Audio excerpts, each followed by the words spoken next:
Subscribe करिए मेरे channel को और बेल आइकन को प्रेस करिए। आज का वीडियो है सक्सेस मिरर नवंबर 2020 का सार संग्रह, महत्वपूर्ण तथ्य संग्रह। हमारे चैनल पर आपको मिलते हैं प्रत्येक महीने के प्रतियोगिता दर्पण, समान ज्ञान दर्पण और सक्सेस मिरर का सार संग्रह और प्रतियोगिता परीक्षाओं से जुड़ी बहुत ही महत्वपूर्ण जानकारियाँ। पहला खंड है भारतीय इतिहास एवं संस्कृति। संभवतः हड़प्पा अथवा सिंधु सभ्यता की सबसे विशिष्ट पुरावस्तु है हड़प्पाई मोहर। हड़प्पा स्थल से नहरों के कुछ अवशेष कहाँ मिले हैं? अफगानिस्तान में सोतुघई नामक स्थान से। आरंभिक भारतीय इतिहास में किस महत्वपूर्ण परिवर्तनकारी काल को प्रायः आरंभिक राज्यों, नगरों, लोहों के बढ़ते प्रयोग और सिक्कों के विकास के साथ जोड़ा जाता है? 6वीं शताब्दी ईसा पूर्व को। प्राचीनतम अभिलेख जन सामान्य की भाषाओं में लिखे जाते थे, जिन्हें कहा जाता था प्रकृत भाषा। पतंजलि द्वारा रचित व्याकरण महाभाष्य ग्रंथ का अरबी में अनुवाद किसने किया था? अल बरूनी ने। चिदम्बरम, तंजावुर और गांगे कोडाचोलपुरम के विशाल शिव मंदिर किसकी मदद से निर्मित हुए? चोल सम्राटों की मदद से। 12वीं शताब्दी में कर्नाटक में एक नवीन आंदोलन वीर शैव परंपरा का उद्भव हुआ, जिसका नेतृत्व किया बास बन्ना नामक एक ब्राह्मण ने। सुगौली की संधि किसके बीच हुई? ईस्ट इंडिया कंपनी और नेपाल के बीच। जैसे जैसे ब्रिटिश शासन बंगाल से भारत के अन्य भागों में फैलता गया, वहाँ भी राजस्व की नई प्रणालियाँ लागू कर दी गई। जो राजस्व प्रणाली बम्बई दक्कन में लागू की गई, उसे क्या कहा जाता है? रैयतवाड़ी व्यवस्था। गवर्नर जनरल के तौर पर कितने सैनिक साजो सामान के आधुनिकीकरण का प्रयास किया गया? उसने ब्रिटिश शासन के दौरान भारत में एनफील्ड P53 राइफलों का इस्तेमाल शुरू किया। हेनरी हार्डिंग ने। अगला खंड है राष्ट्रीय स्वतंत्रता आंदोलन। 1857 के विद्रोह में अहम भूमिका निभाने वाले मौलवी अहमदुल्ला शाह बहुत सारे मौलवियों में से एक थे। वह किस नाम से प्रसिद्ध थे? डंका शाह के नाम से। 1905-7 के दौरान भारतीय राष्ट्रीय कांग्रेस ने व्यापक रूप से मध्य वर्गों के बीच अपनी अपील का विस्तार किस आंदोलन के माध्यम से कर लिया था? स्वदेशी आंदोलन के माध्यम से। महात्मा गांधी काशी विद्यापीठ वाराणसी के प्रांगण में स्थित भारत माता मंदिर का निर्माण किसने कराया? डॉक्टर शिव प्रसाद गुप्त ने। महात्मा गांधी के बारे में किसने लिखा कि असहयोग भारत और गांधी जी के जीवन के एक युग का ही नाम हो गया? महात्मा गांधी की जीवनी के अमेरिकी लेखक लुई फिशर ने। 1946 ईस्वी में बनी अंतरिम सरकार में राजेंद्र प्रसाद के पास कौन सा विभाग था? खाद्य एवं कृषि। भूदान आंदोलन किसने शुरू किया था? विनोबा भावे। चोरी चोरा कांड किस स्थान पर हुआ? गोरखपुर। किस अधिनियम में भारत में पहली बार संघीय संरचना प्रस्तुत की गई? गवर्नमेंट ऑफ इंडिया 1975 अधिनियम। ये होगा गवर्नमेंट ऑफ इंडिया 1935 अधिनियम। महात्मा गांधी को सर्वप्रथम राष्ट्रपिता किसने कहा था? सुभाष चंद्र बोस ने। असहयोग आंदोलन के शुरू होने के समय भारत का वायसराय कौन था? Lord Chelmsford. अगला खंड है भारतीय राज्य व्यवस्था एवं संविधान। राज्य मानव अधिकार आयोग के अध्यक्ष और सदस्यों की नियुक्ति किसके द्वारा की जाती है? राज्यपाल। संविधान सभा द्वारा स्थापित मौलिक अधिकार अल्पसंख्यकों एवं जनजातीय और अपवर्जित क्षेत्रों संबंधित सलाहकारी समिति के अध्यक्ष कौन थे? सरदार वल्लभ भाई पटेल। राज्य विधान परिषद का प्रावधान भारतीय संविधान के किस अनुच्छेद में रखा गया है? अनुच्छेद 171। किस सदन में उपराष्ट्रपति को पदच्युत करने का प्रस्ताव रखा जाता है? राज्यसभा में। संविधान के किस संशोधन द्वारा पंचायती राज संस्थाओं को संवैधानिक दर्जा दिया गया? 73वें संविधान संशोधन। उच्च न्यायालय के न्यायाधीश को उसके पद एवं गोपनीयता की शपथ कौन दिलाता है? राज्यपाल। भारत में नया राज्य बनाने के लिए भारत के संविधान की किस अनुसूची को संशोधित किया जाता है? पहली अनुसूची। संविधान का अनुच्छेद 123 किससे संबंधित है? राष्ट्रपति द्वारा अध्यादेश जारी किए जाने से। राष्ट्रीय वरिष्ठ नागरिक परिषद का अध्यक्ष कौन होता है? सामाजिक न्याय एवं अधिकारिता मंत्री। आमतौर पर चुनाव आयोग के नियमानुसार पोलिंग बूथ मतदाता के घर से अधिकतम कितनी दूर हो सकता है? 2 किलोमीटर। अगला खंड है पर्यावरण एवं जैव विविधता। पर्यावरण संरक्षण आंदोलन में सहायक पुस्तक साइलेंट स्प्रिंग के लेखक कौन थे? Russell Carson. राष्ट्रीय चंबल वन्य जीव अभयारण्य किन 3 प्रदेशों में है? राजस्थान, मध्य प्रदेश और उत्तर प्रदेश। केंद्रीय प्रदूषण नियंत्रण बोर्ड द्वारा आवासीय क्षेत्रों में अधिकतम ध्वनि सीमा कितनी हो सकती है? 55 डेसिबल। ओजोन परत संरक्षण के लिए पहला सम्मेलन 1985 में ऑस्ट्रिया की राजधानी वियना में हुआ था। इसके प्रावधान कब लागू हुए? 1988 में। परम्बिकुलम वन्यजीव अभयारण्य कहाँ है? केरल में। भारत का पहला समुद्री जैव विविधता के लिए राष्ट्रीय केंद्र NCMB कहाँ है? जामनगर में। कामेंग एलिफेंट रिजर्व और देवमाली एलिफेंट रिजर्व किस प्रदेश में है? अरुणाचल प्रदेश में। ग्लोबल वार्मिंग की संभाव्यता मापने के लिए किस गैस की सांद्रता पर विचार किया जाता है? Carbon dioxide. पारिस्थितिकी अस्थायी अर्थव्यवस्था है किस आंदोलन का स्लोगन था? चिपको आंदोलन का। जैव मंडल में पृथ्वी के धरातल पर किन क्रियाओं को शामिल किया जाता है? जैविक और अजैविक क्रियाएं। अगला खंड भारत एवं विश्व का भूगोल। नर्मदा घाटी किन पर्वत श्रृंखलाओं के बीच स्थित है? सतपुड़ा और विंध्याचल।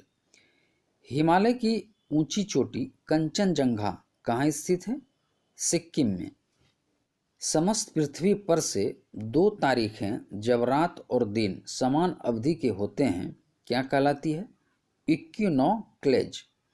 बाल्टिक समुद्र को उत्तरी समुद्र से मिलाने वाली कौन सी नहर है? कील नहर। विश्व की सबसे ऊंची नौगम्य झील कौन सी है? टीटीकाका झील। पृथ्वी अपने अक्ष पर झुकी है या अपने अक्ष तल पर कितने अंश से झुकी है? 23.5 डिग्री अक्षांश। सुंदरवन डेल्टा का निर्माण करने वाली नदियां हैं गंगा और ब्रह्मपुत्र। ग्रेनाइट, डोलोराइट और बेसाल्ट किस प्रकार की चट्टानों के उदाहरण हैं? आग्नेय चट्टानों के। मेघ गर्जन वायुमंडल की किस परत में होता है? क्षोभ मंडल में। मंगला नामक तेल कुआं किस राज्य में स्थित है? राजस्थान में। अगला खंड भारतीय अर्थव्यवस्था। गांधीवादी अर्थव्यवस्था किस सिद्धांत पर आधारित है? ग्रामीण सहकारिता। भारत में तेजी से नगरीकरण होने की वर्तमान प्रवृत्ति का क्या कारण है? औद्योगिकीकरण एवं बेहतर अधोरचना का शहरी क्षेत्रों में संकेंद्रीकरण। भारत में स्टॉक एक्सचेंज के कार्य को विनियमन कौन करता है? SEBI. National electronic funds transfer NEFT देश में कब शुरू की गई? अक्टूबर 2005। जनसांख्यिकीय संक्रमण सिद्धांत किसने दिया? नोटेस्टिन ने। बैंकों के ग्राहक की शिकायतों का निदान कराने के लिए बैंकिंग लोकपाल योजना कब लागू की गई? 14 जून 1995। भारत में सामुदायिक विकास कार्यक्रम कब आरंभ हुआ? 2 अक्टूबर 1952। भारतीय मुद्रा रुपये के प्रतीक चिन्ह का अनुमोदन सरकार ने कब किया? 15 जुलाई 2010। भारत में सबसे अधिक विदेशी मुद्रा किस मद के आयात पर व्यय की जाती है? पेट्रोलियम पदार्थ। विदेशी विनिमय प्रबंधन अधिनियम कब लागू हुआ? 2003 में। अगला खंड समान विज्ञान एवं तकनीकी। क्वार्टज का रासायनिक नाम क्या है? Sodium silicate. रक्त में किसकी अधिकता से ब्लू बेबी सिंड्रोम नामक बीमारी होती है? मीथेमोग्लोबिन।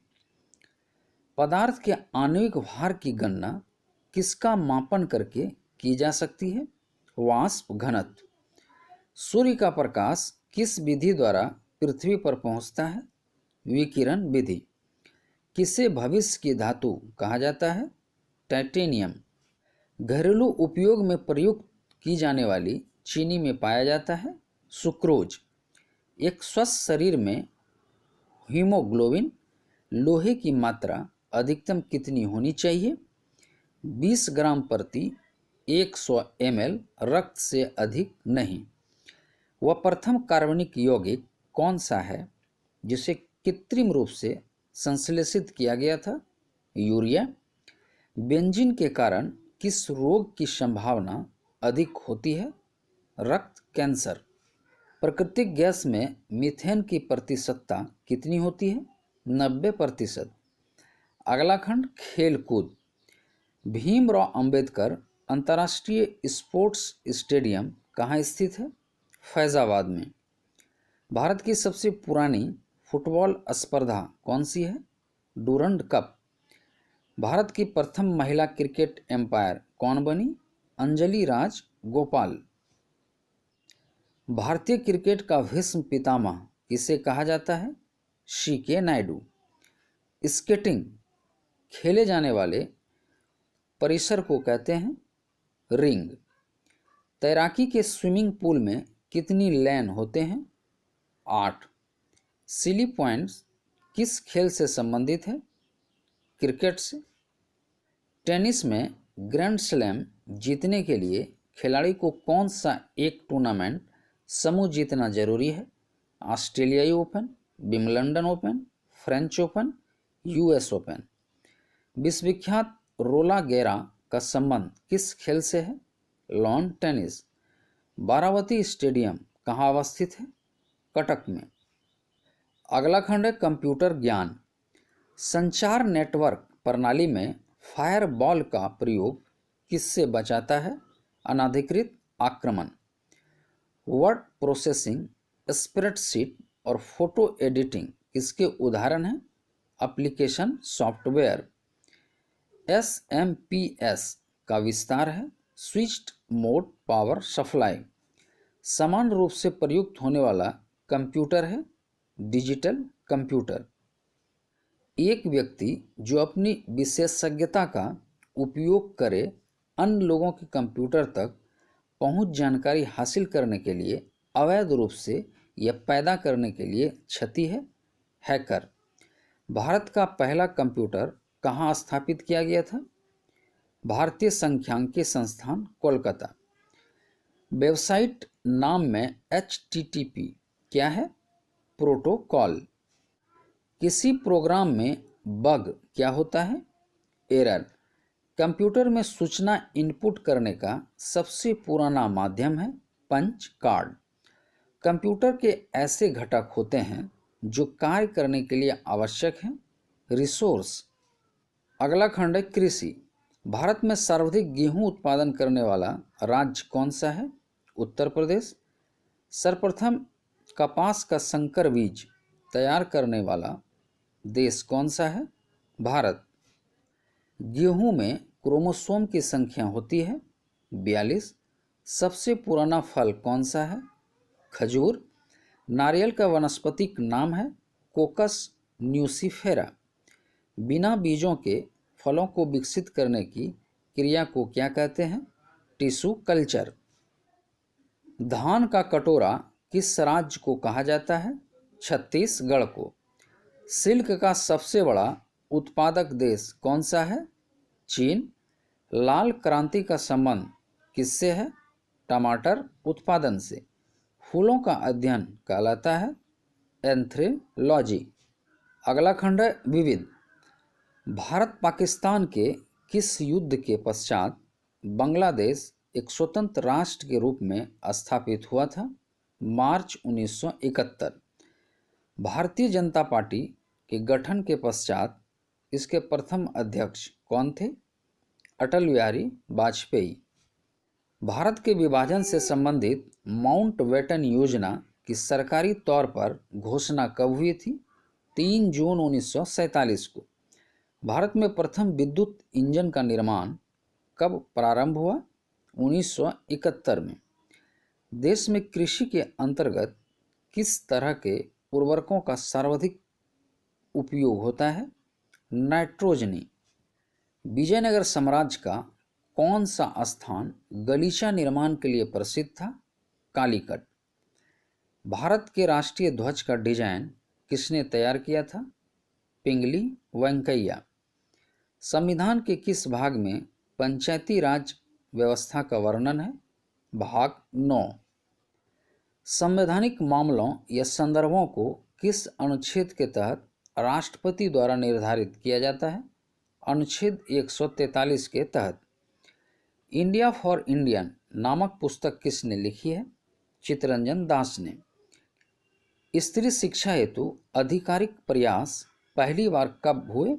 1854 के चार्ल्स वुड डिस्पैच में। विश्व में सर्वप्रथम लिखित संविधान कहाँ लागू हुआ? संयुक्त राज्य अमेरिका में। अल्लाह रखा किस वाद्य यंत्र के लिए मशहूर थे? तबला। विश्व में मसालों के सबसे बड़े उत्पादक, उपभोक्ता और निर्यातक होने का गौरव किस देश को प्राप्त है? भारत। इसरो की स्थापना कब हुई? 15 अगस्त 1969 को। कौटिल्य द्वारा रचित अर्थशास्त्र कितने अधिकरणों में विभाजित है? 15। भारतीय रेल नेटवर्क का विश्व में कौन सा स्थान है? चौथा। आलू के चिप्स के पैकेट को फ्लश करने के लिए किस गैस का उपयोग किया जाता है? नाइट्रोजन। संसदीय शासन प्रणाली में वास्तविक कार्यपालिका की शक्ति किसके पास होती है? प्रधानमंत्री के पास। भारतीय पुरातत्व सर्वेक्षण किसके अधीन है? संस्कृति मंत्रालय।